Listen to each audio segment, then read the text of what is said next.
What's up, everybody? So, wanted to tell everybody something that God told me, the other day, and I was, not asking God to tell me this, and He wanted me to think of something a certain way, so I don't know if it was to share it, but I'm gonna share it because I try to share what God tells me, and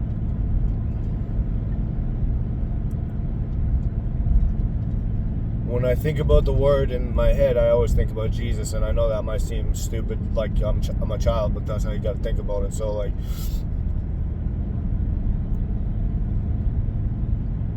Jesus, from the moment that He came out of the tomb, start that time clock right there. And from that second, from the moment He comes out of the tomb and He is on the earth again, from that moment on, that is the 2,000 pigs that fell off the cliff. And that is the time that has been given to the false Christian church. And that is why all of the disciples, except for John, the beloved disciple, were killed. And that is also a metaphor. The reason he is not killed is because he will live until the end, which is what the elect will live until the end. That's what John is. He's the elect. So when you think about Jesus, the Word, coming out of the ground, think about what happened in the 1900s, where the Nag Hammadi codices and the Dead Sea Scrolls and all these other scrolls came out of the ground. So that's Jesus, the Word, coming out of the ground. And He asked me something, Jesus did, when I'm pondering these things in my mind at light speed, like I was just saying it, but in my mind it's a little faster. So He said, when you're thinking about this, He goes, who did I go to? When I came out of the ground, who did I go to? Now, first, before I answer that, I want you to understand that Jesus, the Word, when He goes to His disciples, all of them went through some type of changing process at Pentecost. And so when you think about the way that they were before Pentecost, how Peter, who represents the Christian church, acted, and all the interactions between him and Jesus, think about all those things as what happened to the Christian church. When he walked on the water, when he denied Jesus 3 times, all those things that happened to Peter happened to the Christian church. That's why he didn't feed the sheep, and then he didn't feed the lambs. That's 3 times he didn't do what he was supposed to and feed God's people. So John, the elect, who is alive until the end, has to do it. So knowing this, what I just said in your mind, think about who did He go to? He went to all the disciples who, once they went to Pentecost, all had the same kind of knowledge that John, the elect, had. So then they all really are of the mindset of the elect, and they're not the ones that are denying like Thomas did. They're not the ones that are doing all these things like betraying Jesus, or not trying to, but he didn't think about what he did till after. So Peter was saying, no, I don't know him. That's because the people didn't know him for so long through the centuries. That's true. The Christian church said, no, I don't know those books. No, I don't know the Apocrypha. No, I don't know the Pseudepigrapha. I don't know that stuff but that was Jesus, and you denied Him, and you didn't even fight for Him. And now all those disciples and people are dead.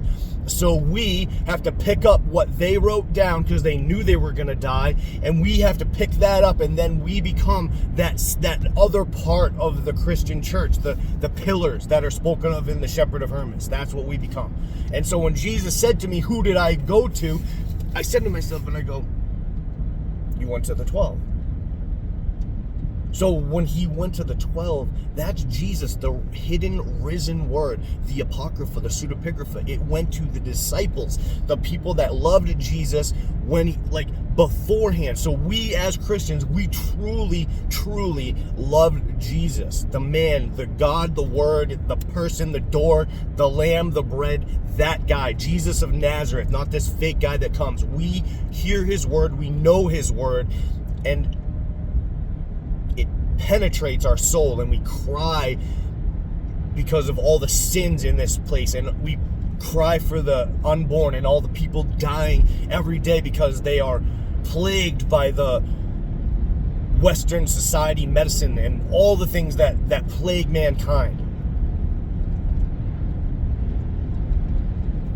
He went to the 12 disciples, and those 12 disciples represent us in the future, and we need to take the words that were given to them, because remember, Jesus said, to him who overcomes, what are you overcoming? Well, according to the books that were dug up, it says to overcome the archons, the fallen angels, you need to preach the gospel and the truth of the gospel. What happened in the gospel of Nicodemus when Jesus saved all the people from Adam to the thief on the cross and then rose from the dead. And when it says that as it was with Jonah 3 days in the belly of the beast, so shall the Son of Man be in the belly of the earth. Well, that's what it's telling you. The earth is flat and he's in the belly, which is Abraham's bosom, which is where all the people were waiting, because Jesus said, I'll come and save you in 5.5 days. And that's in the cave of treasures. I'm reading it on TikTok right now. So all these things that were taken out, Jesus said in Revelation, of these things I will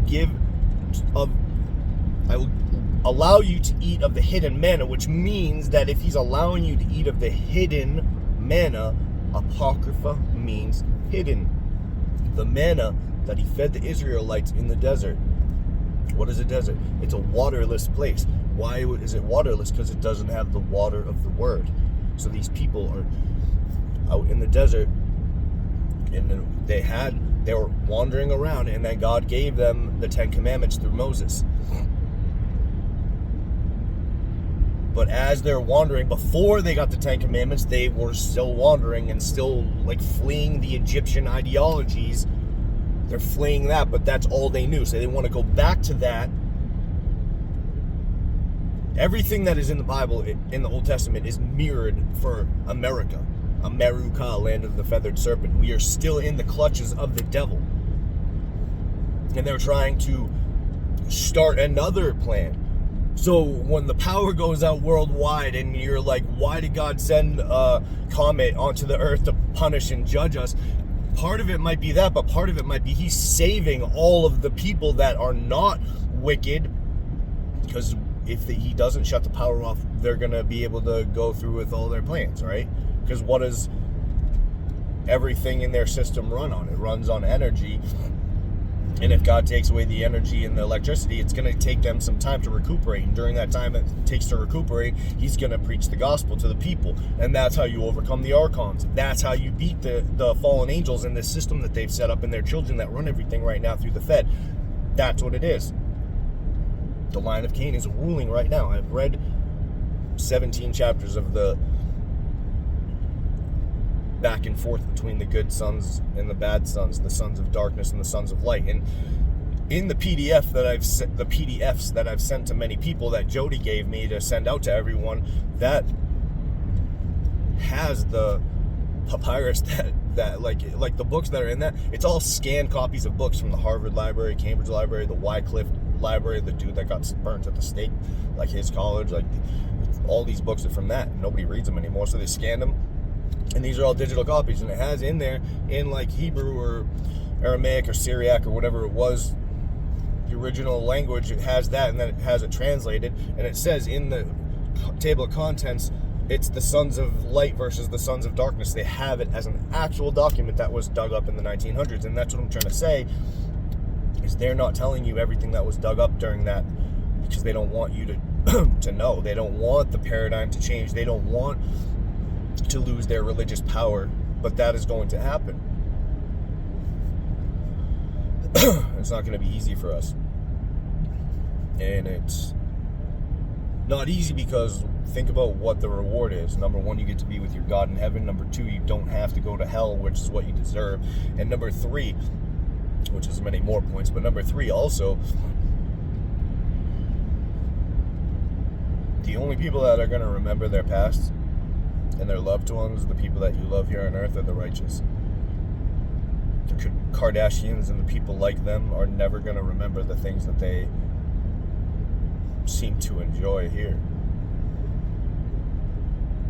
All the people that are wicked are not going to remember anything of their prior lives. And you and most people don't, I'm talking to people that are just new to my channel. Maybe some of the people that have heard my channel before have heard me read this, but very few people know it's at the end of the super gospel that hell isn't not forever. You're standing in the DMV line and you're waiting in line and you're like, man, I've been here forever. people have lost things within translations, and forever for some is true, but forever for some is not true, because it depends on the sentence of your crimes, like against God. And if you listen to what that 15-year-old kid in Israel said, is that he saw the scales and they're based on light.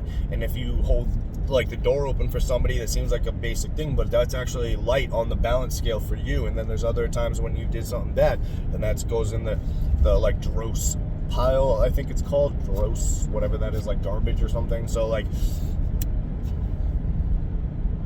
there's a scale and there's a balance to your life, and if the balance is tipped in the favor against you, you're going to have to plead your case against the king, the judge, and Jesus is the only one that's going to be able to save you at that point.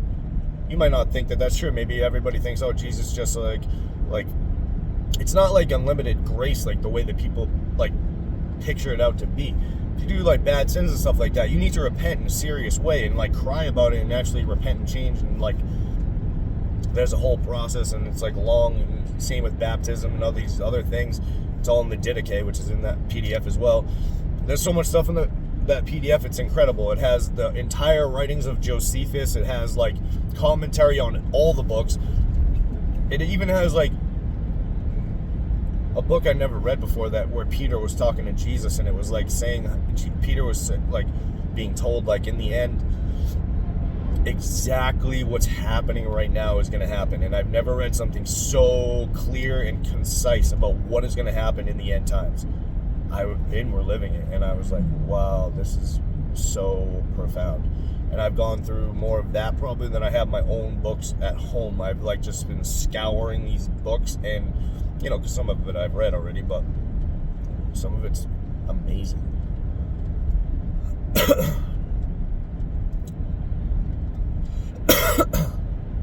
It also has the 5 Maccabean Wars, which is really important because a lot of Daniel's prophecy about them setting up the abomination of desolation happened back then. It's going to happen again, but it happened back then during the Maccabean Wars.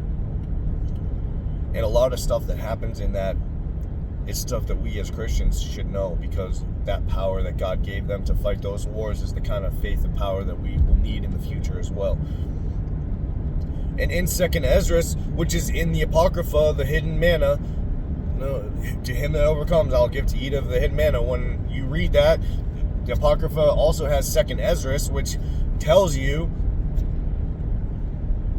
that some books are for the wise and some are for the unwise. And it says that there's like, and then like says like talks about 24 elders, and I talked about this before, but when it talks about the 24 elders, those are the like major and minor prophets or whatever. But what they don't take into account is there's a lot more prophets. So the concept of the 24, which is the canon, that's who wrote the canon. The Old and New Testament, 24 prophets wrote that, according to their count. Some books they don't even know who wrote it, but they still keep it in, and that's their reason for rejecting some of the apocryphal books, is the same reasons they allow some in. And in fact, one of the things that's a controversy I never read for myself, but then Robert mentioned it, and then I recently read it for myself, is that I think Esther or Ruth, or I think it's Esther though, wasn't in the findings of the Dead Sea. So they don't have a copy of that in the Dead Sea, but yet for some reason they didn't discount that book, but they've discounted so many others that there wasn't a copy in the Dead Sea Scrolls. So that's just a little weird, and it shows that they don't have any consistency to the things that they allow to be their like methodology for choosing books. It just doesn't make any sense. And if you literally just do a Wikipedia search on like 10 books, let's just take 10 pseudepigraphal or apocryphal books and read why they say that they're not accepted, they're garbage reasons that would never hold up in court. Stupidest garbage I've ever heard. And you know what? Most of my life I've been, when I was younger, I was picked on. Kids said I had a big head. Kids said I was like, looked like I was like Eddie Munster from the Munsters, because I had like big bushy eyebrows, like you name it. I got made fun of for it. Kids, when I got big and started being, you know, huge from lifting weights when I was 19, kids said I was taking roids, and they didn't want to chill with me because I was taking roids. And then like so many things, right?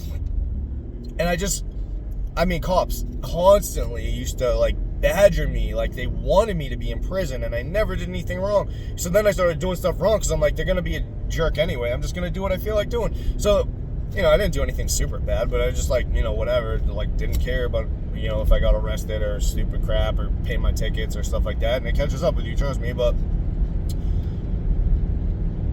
being judged unfairly my entire life makes me want to be fair in my judgments to other people. And when I see that our God and King was not judged fairly, it pisses me off. And I don't understand why the Christian church does not say anything about it or defend God or read Jude and say Enoch 7th from Adam prophesied. It makes him a prophet. Shouldn't we read Enoch? No, because fallen angels didn't have sex with human women to make giants. It was Seth's children. But that doesn't make any sense, because how could children of humans and humans make giants all of a sudden? It says clearly in the books that were removed, which are the hidden manna, that Genesis 6 was an incursion of the fallen angels. And I've read on my channel before that Jesus said to the fallen angels who are casting judgment against the humans that you're made of 2 elements and they're made of 4. If you went down there, you'd sin worse than they would. And they said, no, we wouldn't. So they went down, immediately turned into flesh and had sex with human women. And then they taught them witchcraft. And that, it makes perfect sense. But they don't teach you that in chapel because they're jerks, and they hide the truth. And they sit with you at your feasts and your love feasts, and they don't teach you anything and love you and take care of you and feed you the spiritual food because they don't really care about you. They don't give a crap if you go to heaven because they don't care, because they don't even think they're really going into heaven. They don't even contemplate what heaven is, and they don't even know what heaven is or what hell is. They don't even know their own punishments when they get to hell because they don't believe or read the books that tell you what's going to happen to you when you go to hell for an abortion, what happens to you when you go to hell for being a false prophet. These people are screwed. They don't even know what their own punishments are. So how can they tell you what your punishment is? The fire and brimstone is not just to make you come and read, what they're telling you to read or listen to what they're telling you to listen to. It's not about that. It's about the fire and brimstone is a real place that you're going to go to. And Jesus went down there during his 3 days in the tomb, and he went down there and he saved all the other people. They saved them out because he paid with his dear life to save them out of that place. And then going forward, now you never have to go to that place ever again if you choose to be saved. But only 3 out of 30,000 people that die every day are going to the kingdom of heaven because they're wicked. Some of those people I just mentioned will be taken out of here for their righteousness, like Enoch's people. Some of the people will go through horrid persecution and be chopped to pieces like the 5 unwise virgins. But they will have their heads chopped off and will be included among the righteous, even though they lived a life of sin and debauchery and did all sorts of wicked things, just like the thief on the cross. If they repent within 20 days, like it says in 2nd Ezra, in the Apocalypse of Shadrach, that if you repent within 20 days and you actually change your life, God will forgive you. And that's what I'm saying. There's so many things that are in Christian culture that people do not teach or talk about or know or even contemplate. And the ways of God are amazing. And Enoch was crying when Paul went to heaven, and he said, why are you crying, Enoch? And he said, because people in the world do not contemplate the things that God has in store for the righteous who love God. Enoch, Metatron, the one that the one that turned angelic and they whipped in heaven because somebody came out and said, oh, is there another God in heaven? And they whipped Enoch to show that there's only one who reigns in the highest, and that's Yahweh.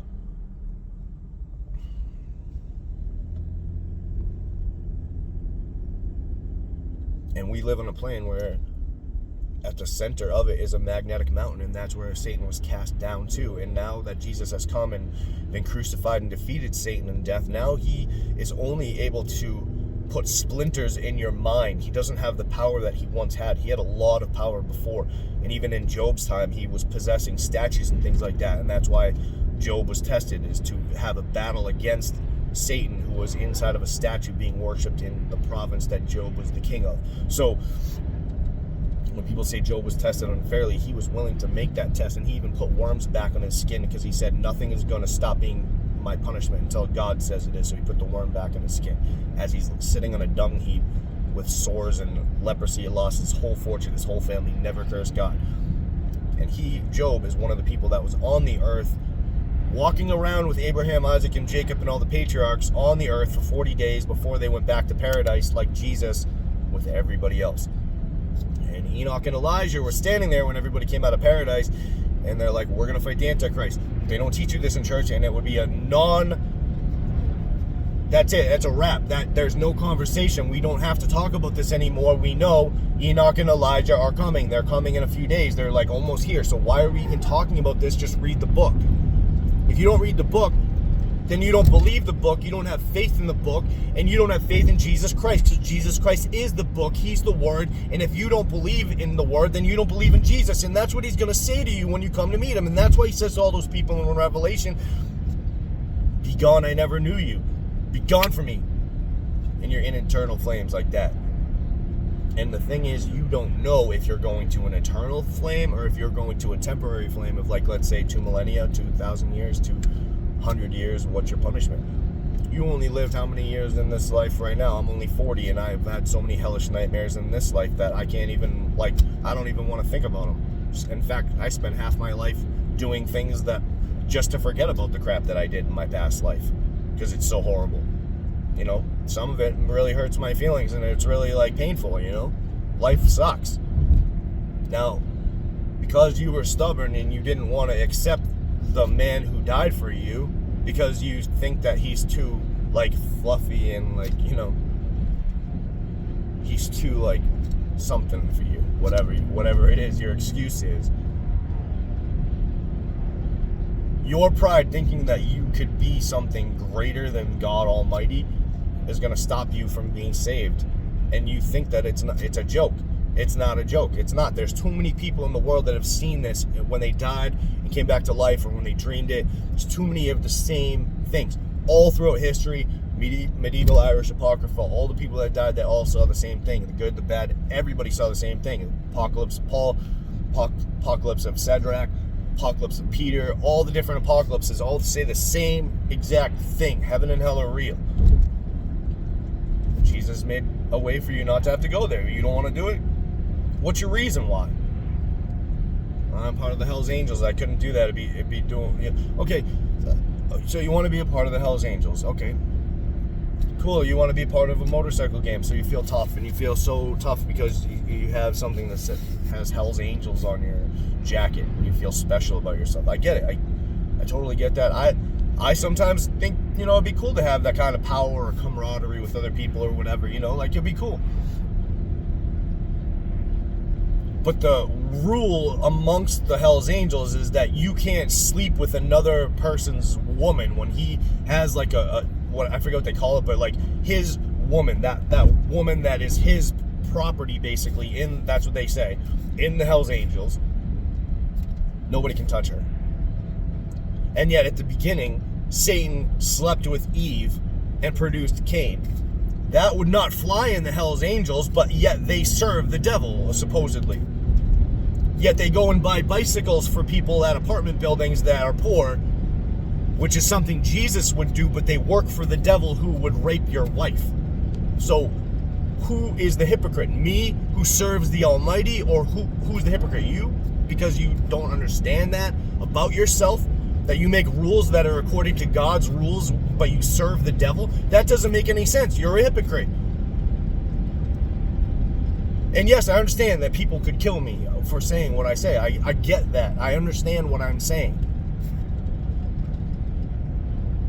But what if one person that was part of a different biker gang, or even that one, heard what I said and they gave their life to Christ? Would that be worth me losing anything that I might lose because I said what I said? And isn't it strange that the power of words could do such a thing to make me lose my life, because the tongue is a sword? The tongue is much more powerful and has brought down way more kingdoms than any sword has. It's the rudder of your ship, and we need to keep it, like, holy and pure, and we just swear all the time and swear at people that cut us off in traffic and, you know, whatever else. But we are God's, lowercase g. We will take the places of these demons that have fallen to this place and tortured and tempted us if we overcome through Jesus Christ. And that means living a repentative, righteous lifestyle and not breaking the 10 Commandments. And when you do, apologize to God and mean it, and don't keep doing it. And that is very, very difficult, especially living in Babylon in these days, where people have no morals, no code. They made their own code up, And usually that code benefits them, and then they do it to other people and break that same code when it benefits them. But anyways, I know I rambled a lot, but the point of everything I was saying is that God told me that he went to his 12 disciples. And when he went to his 12 disciples, it was meant to show you who he was going to share this knowledge with in the end times. Is the people that really, truly loved him. The people that really wanted. And you usually find that the people that left a church recently are the people that find this information, because I was one of them. Because the churches are evil, and they have been the institution that the devil has been running his false religious system through. And it's over. This time is up. And Jesus is going to start coming out and showing more and more people this stuff. But most people only care about the world, so they're going to miss it. It's like the best time to be alive. Although it's hard. It is hard. So God bless you guys. I'm almost at work. Just wanted to say a few things on here this morning. I enjoy talking to everyone this way, and I enjoy all your comments and listening to what everybody has to say, because you're my friends. So God bless you all, and have a great day. Talk to you soon.